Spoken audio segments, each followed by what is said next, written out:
Video तो आपने बहुत सारी देखी होंगी, लेकिन मेरी कोशिश हमेशा से यही रही है कि मैं कठिन से कठिन विषय को इस तरह से सरल शब्दों में परोकर आप तक पहुंचा दूं कि आप बिना किसी भय के सच भी जान लें और साथ साथ आपकी समस्याओं का समाधान भी होता रहे।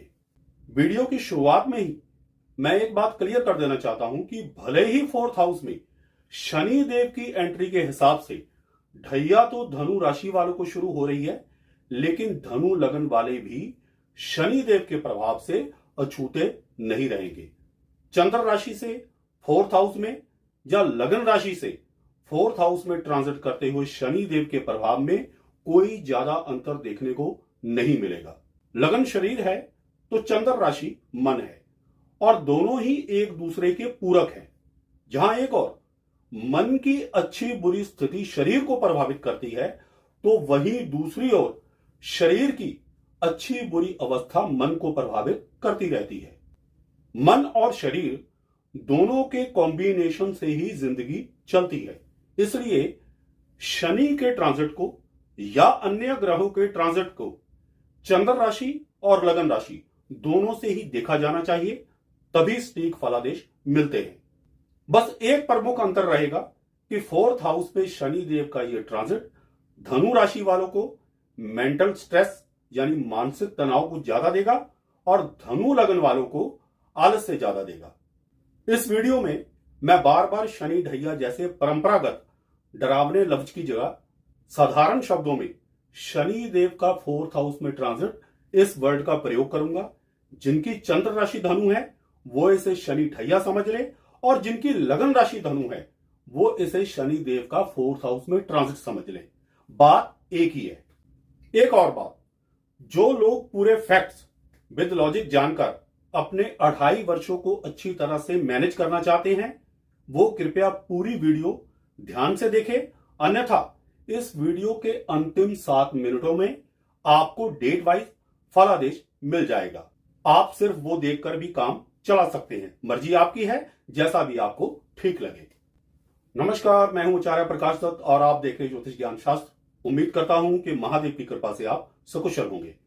स्वागत है धनु राशि एवं लगन वाले सभी दर्शकों का।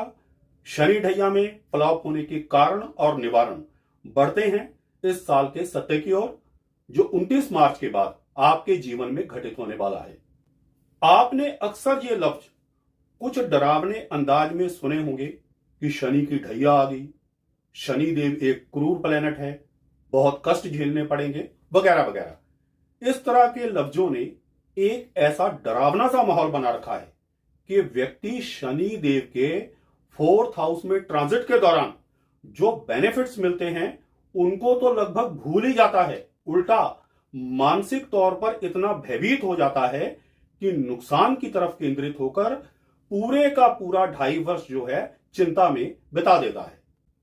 यूं तो इस साल कई ग्रह राशि परिवर्तन करेंगे जिनका प्रभाव आपके जीवन के ऊपर पड़ेगा, लेकिन 29 मार्च को जब शनि देव राशि परिवर्तन करके आपके फोर्थ हाउस में मीन राशि में प्रवेश करेंगे तथा देवगुरु बृहस्पति 14 मई को राशि परिवर्तन करके आपके 7th हाउस में मिथुन राशि में प्रवेश करेंगे, तब इन दो बड़े ग्रहों का आपकी कुंडली के केंद्र स्थान में ट्रांजिट एग्जैक्टली किस तरह का बिहेव करेगा, इस बात को अच्छी तरह से समझने के लिए आपको पहले केंद्र के 4 घरों की केमिस्ट्री को अच्छी तरह से समझना होगा। तभी आप कारण और निवारण दोनों बातों को अच्छी तरह से जानकर आने वाले 2.5 वर्षों को मैनेज करते हुए कामयाबी की सीढ़ियां चढ़ पाएंगे। मेरी लेफ्ट साइड पर स्क्रीन पर शो हो रही कुंडली को जरा ध्यान से देखिए। पहला, चौथा, 7वां और 10वां घर कुंडली के वो केंद्र स्थान है जिनके ऊपर हमारी जिंदगी की इमारत टिकी हुई है।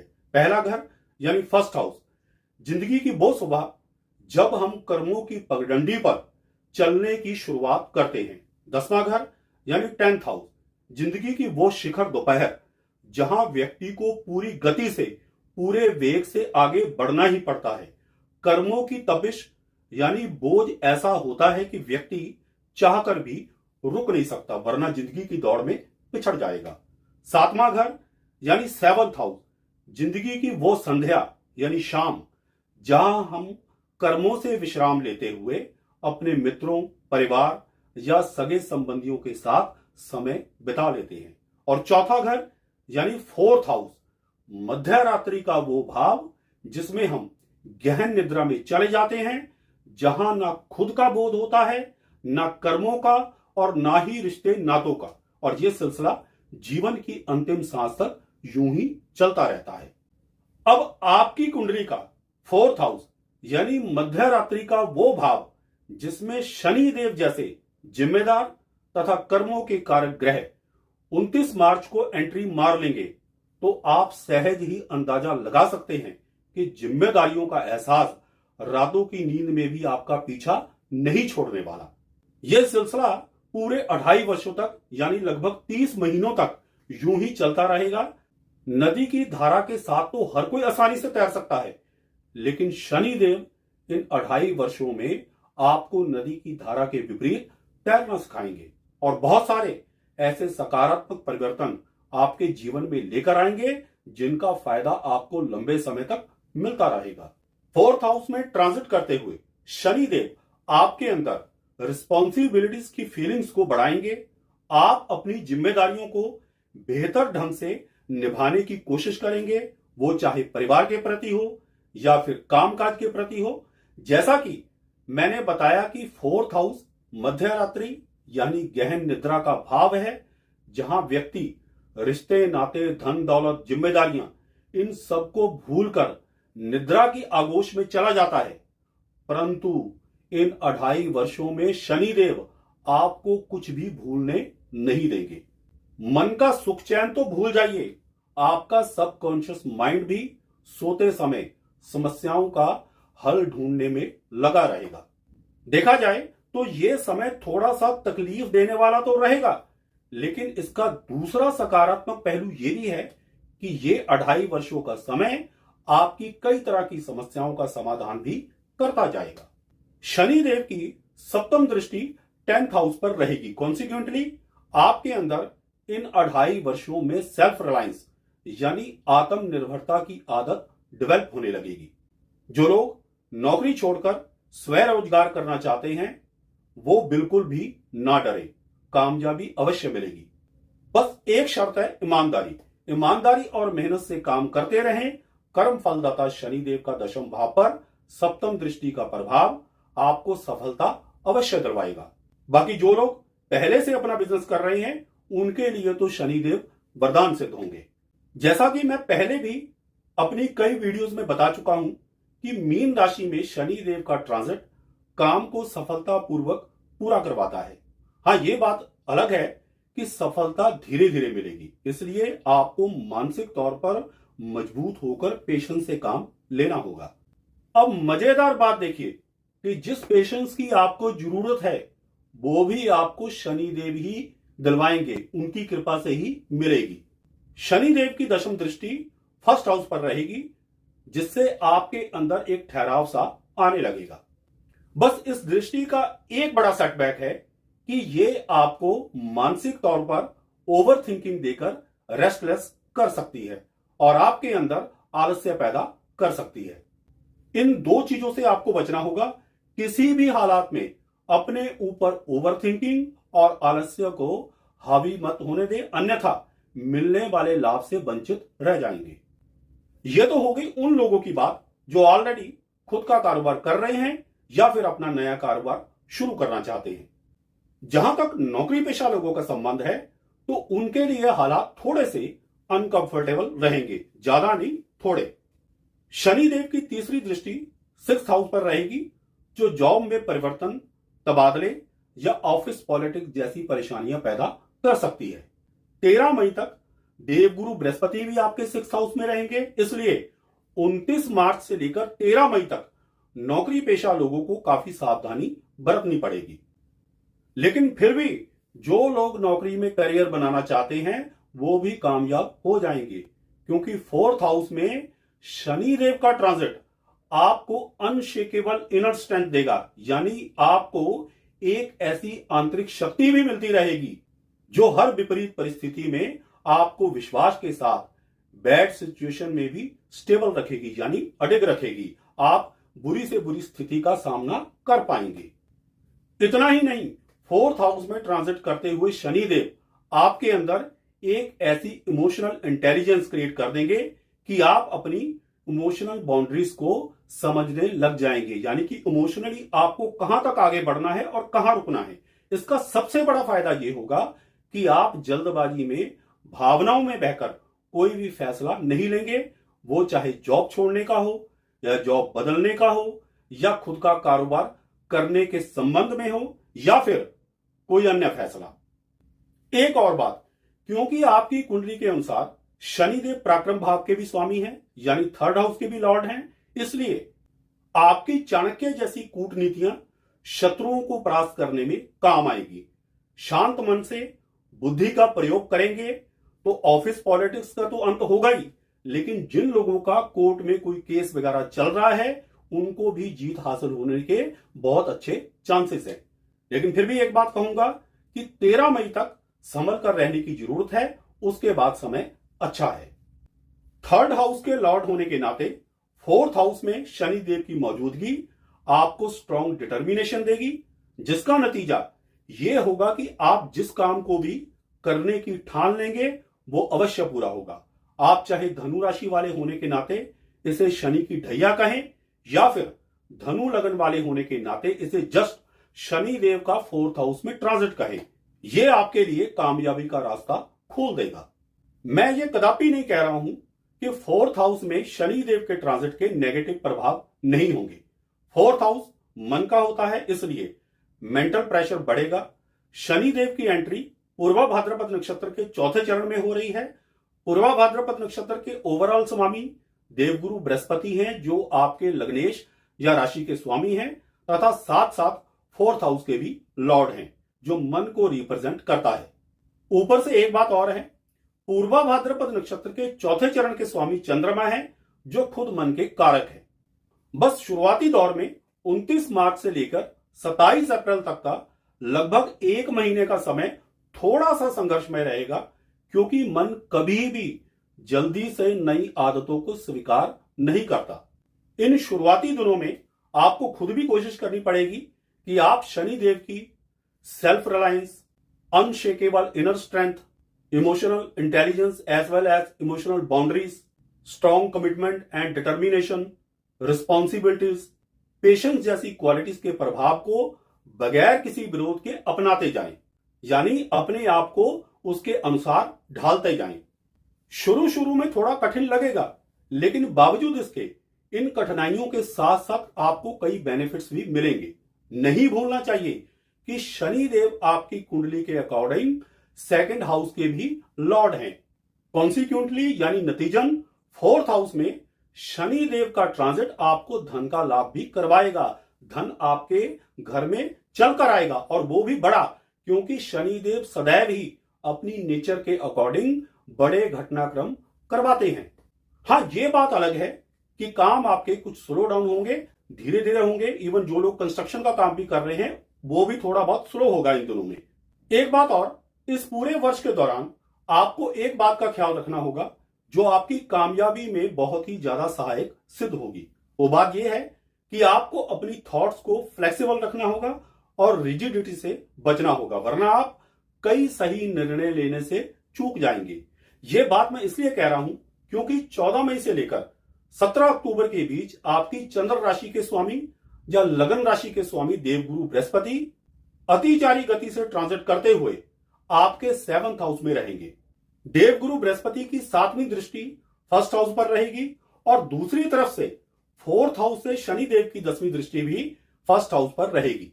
इन दो बड़े मैच्योर प्लैनेट्स की फर्स्ट हाउस पर दृष्टि आपको इतना कठोर बना सकती है कि आपके अंदर विचारों का लचीलापन लगभग खत्म हो जाए और आप अपने आप को सर्वस्व मानकर शुभ चिंतकों के द्वारा दिए जाने वाले सही सजेशंस को भी इग्नोर करने लग जाए। शनि और गुरु का संयुक्त प्रभाव आपको इमोशनली इतना सीमित कर सकता है कि आप रिजिड और इगोइस्टिक होकर रिश्ते नातों को इंपॉर्टेंस देनी बंद कर दें। अब इस बात का नतीजा क्या निकलेगा? आप आइसोलेटेड हो जाएंगे, यानी अकेले पड़ जाएंगे। नो डाउट शनि और गुरु का आपके फर्स्ट हाउस पर संयुक्त प्रभाव आपको अनशेकेबल इनर स्ट्रेंथ देगा, जो किसी भी विपरीत परिस्थिति में आपको चट्टान की तरह अडिग रखेगा, यानी स्टेबल रखेगा। लेकिन नहीं भूलना चाहिए कि वक्त पड़ने पर रिश्ते नाते यार दोस्त परिचित ही काम आते हैं। इसलिए इन 2.5 वर्षों में मिलजुल कर रहे। अब यहां पर मैं लगे हाथ हाउसवाइफ्स या रिटायर्ड लोगों के बारे में भी बता देता हूं कि आप लोगों को तो इन 2.5 वर्षों के लिए अपने स्वभाव के अंदर नरमाई और लचीलापन रखना ही पड़ेगा। अपनी किसी भी बात को दूसरों के ऊपर थोपने की कोशिश मत करें, अन्यथा आप खुद भी परेशान होंगे और दूसरे भी।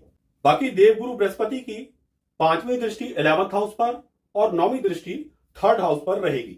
हालांकि देवगुरु बृहस्पति की यह शुभ दृष्टि 14 मई के बाद आपकी कई इच्छाओं को बड़ी जल्दी जल्दी पूरा करेगी, लेकिन अतिचारी गति यानी बड़ी फास्ट गति से ट्रांजिट कर रहे देवगुरु बृहस्पति की आपके फर्स्ट हाउस पर दृष्टि का प्रभाव आपको रेस्टलेस कर सकता है और आप हर काम को जल्दी जल्दी पूरा करने के चक्कर में कई गलत डिसीजन ले सकते हैं। जहां तक उपाय का संबंध है तो विद्वान तथा बुजुर्ग व्यक्तियों को सम्मान दे तथा गरीब लोगों को फूड दे। ये उपाय आपके लिए सबसे अच्छा सिद्ध होगा। ये आपके अंदर पेशेंस भी लेकर आएगा और भी कई बातों से आपकी रक्षा करेगा। अब मैं आपको 29 मार्च 2025 से लेकर 3 जून 2027 तक कुछ महत्वपूर्ण भविष्यवाणियां एवं उपाय बता देता हूं जो आपके लिए बहुत ही ज्यादा उपयोगी सिद्ध होंगे। 29 मार्च 2025 से लेकर 27 अप्रैल 2025 के बीच का ये जो टाइम पीरियड है, इसमें आपको धन का लाभ कम होगा तथा अचानक धन की हानि की भी संभावना बन रही है। अचानक से होने वाले लॉसेस आपको विचलित कर सकते हैं। इसके अलावा आपको चेस्ट इन्फेक्शन का रिस्क भी रहेगा तथा आपकी मदर की हेल्थ भी डाउन रह सकती है। इस प्रकार के दुष्फलों से बचने के लिए शिवलिंग पर शहद मिश्रित जल चढ़ाएं और गरीब लोगों में खाना बांटें। इससे आपको काफी लाभ मिलेगा। 28 अप्रैल 2025 से लेकर 6 जून 2025 के बीच का समय अच्छा जाएगा।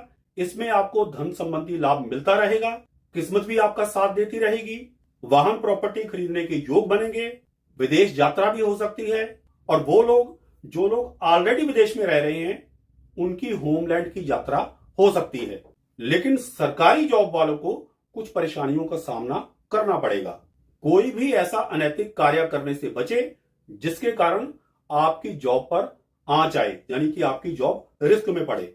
जो लोग हार्ट पेशेंट हैं वो अपना विशेष ध्यान रखें। इसके अलावा अपने पिता की हेल्थ का भी ख्याल रखें एवं उनसे किसी भी किस्म के वाद विवाद से बचे। इस समय के दौरान सबसे उत्तम उपाय ये है कि हर रोज सुबह नहा धोकर सूर्य देव को जल देते रहें। इससे आपको काफी लाभ मिलेगा। 7 जून 2025 से लेकर 17 अगस्त 2025 तक आपको यथावत धन का लाभ मिलता रहेगा, लेकिन मानसिक परेशानी या कुछ गलत फहमियों के चलते तनाव हो सकता है। जिन लोगों की जन्मस्थ कुंडली में बुध कमजोर है या शनि अशुभ है उनको ज्यादा परेशानी होगी, लेकिन बावजूद इसके बेरोजगार लोगों को इस समय के दौरान जॉब वगैरह मिलने के चांसेस ब्राइट हैं। ट्रेडिंग करने वालों को भी विशेष लाभ मिलेगा। डेली इनकम में बढ़ोतरी होगी, लेकिन स्किन वगैरह की इंफेक्शन हो सकती है। जहां तक उपाय का संबंध है तो दुर्गा चालीसा का पाठ कर सकते हैं जो अति उत्तम। अन्यथा बुधवार के दिन छोटी कन्याओं को मीठा खाने को देते रहें। इन उपायों से शुभ फलों में वृद्धि होगी। 18 अगस्त 2025 से 2 अक्टूबर 2025 के बीच जो समय है ये भी अच्छा जाएगा। धन का लाभ होगा, किस्मत साथ देगी, वाहन प्रॉपर्टी खरीदने के योग फिर से बनेंगे। आपकी विदेश यात्रा या एनआरआई लोगों की होमलैंड की यात्रा हो सकती है। अगेन सरकारी जॉब वालों को कुछ परेशानियों का सामना करना पड़ सकता है। अपनी जॉब को सिक्योर रखने के लिए ईमानदारी से काम ले। हार्ट के मरीजों के लिए यह समय सेंसिटिव है, इसलिए अपनी हेल्थ का विशेष ख्याल रखें। अपने फादर की हेल्थ का भी ध्यान रखें और उनसे किसी भी किस्म के वाद विवाद से बचे। उपाय वही है जो पहले बताया था। हर रोज सुबह नहा धोकर सूर्य देव को जल देते रहें। इससे आपको काफी लाभ मिलेगा। आगे बढ़ते हैं। 3 अक्टूबर 2025 से लेकर 19 जनवरी 2026 के बीच आर्थिक तंगी का दौर फिर से दस्तक देगा। अगेन आपको धन का लाभ कम होगा तथा अचानक धन की हानि भी हो सकती है। अचानक से होने वाले लॉसेस आपको एक बार फिर से विचलित करेंगे। आपको चेस्ट इन्फेक्शन यह आपकी मदर की हेल्थ में गिरावट जैसी घटनाओं की पुनरावृत्ति यानी रिपीटेशन हो सकती है। इस तरह के दुष्फलों से बचने के लिए फिर से शिवलिंग पर शहद मिश्रित जल चढ़ाना शुरू कर दें और गरीब लोगों में खाना बांटें। महादेव की कृपा से आपको लाभ अवश्य मिलेगा। इसके बाद 20 जनवरी 2026 से लेकर 3 जून 2027 के बीच तकरीबन आपका आर्थिक पक्ष संतुलित रहेगा, यानी धन की कोई विशेष तंगी से आपको जूझना नहीं पड़ेगा। उल्टा यदि दृढ़ निश्चय के साथ आप शनि की क्वालिटीज के अकॉर्डिंग 29 मार्च 2025 ऑनवर्ड 1-2 महीने में ही अपने आप को ढालने में कामयाब हो गए तो इस टाइम पीरियड में अच्छा खासा धन लाभ आप कमा लेंगे। इसके अलावा कुछ और बातों का भी आपको ख्याल रखना पड़ेगा। 29 जून 2025 से लेकर 25 जुलाई 2025 के दौरान यदि आप मेल हैं तो स्त्री वर्ग को लेकर सावधान रहें। बिना वजह के इल्जाम लग सकते हैं, लव रिलेशनशिप या पत्नी के साथ वाद विवाद हो सकता है। शुक्रवार के दिन भगवान कृष्ण जी को सायंकाल सफेद रंग का पुष्प चढ़ाएं, इससे आपको काफी लाभ मिलेगा। 26 जुलाई से लेकर 19 अगस्त 2025 के बीच अंदरूनी तौर पर तो धार्मिक रहें, यानी इंटरनली स्पिरिचुअल रहें, लेकिन ज्यादा धार्मिक आडंबर यानी पोजिंग से आपको बचना होगा। दिखावा मत करें, अन्यथा पति पत्नी के रिश्तों में खटास आएगी। 20 अगस्त से लेकर 13 सितंबर 2025 के बीच जीवन साथी की हेल्थ के प्रति विशेष तौर पर सजग रहे। छोटी से छोटी समस्या को भी इग्नोर मत करें और तुरंत किसी क्वालिफाइड डॉक्टर से परामर्श ले। शुक्रवार के दिन भगवान श्री कृष्ण जी को सायंकाल सफेद रंग का पुष्प चढ़ाएं, इससे आपको काफी लाभ मिलेगा। 18 अक्टूबर से लेकर 4 दिसंबर 2025 के बीच आपको पेट या त्वचा के रोग परेशान कर सकते हैं। खाने पीने का विशेष ध्यान रखें और जाहिर सी बात है क्वालिफाइड डॉक्टर का सहारा लें, लेकिन साथ साथ धार्मिक स्थान में चलने वाले लंगर या भंडारे में अपनी समर्था के अनुसार योगदान दें। 2 अप्रैल से लेकर 5 जून 2025 के बीच ड्राइविंग करते समय सावधानी बरतें। रैश ड्राइविंग से आपको बचना होगा, रैश ड्राइविंग भूल कर भी ना करें। Last but not the least, Hanuman Chalisa अवश्य पढ़े या सुने, जो आपको हर संकट से बचाएगा। तो ये था मुख्य रूप से शनिदेव एवं देवगुरु बृहस्पति का संयुक्त रूप से लेखा जोखा। अगली वीडियो में मैं कुछ और इंपॉर्टेंट जानकारियां जल्द ही प्रस्तुत करूंगा। जुड़े रहिए हमारे साथ। वीडियो पसंद आई हो तो इसे लाइक करें, शेयर करें, हमारे चैनल को सब्सक्राइब करें और साथ में बेल आइकन को दबा दें ताकि हमारी हर नई वीडियो की नोटिफिकेशन आप तक सबसे पहले पहुंचे। सुखी रहें, स्वस्थ रहें, इसी मंगल कामना के साथ जय सिया राम, हर हर महादेव और बोलो श्री हरि विष्णु भगवान की जय।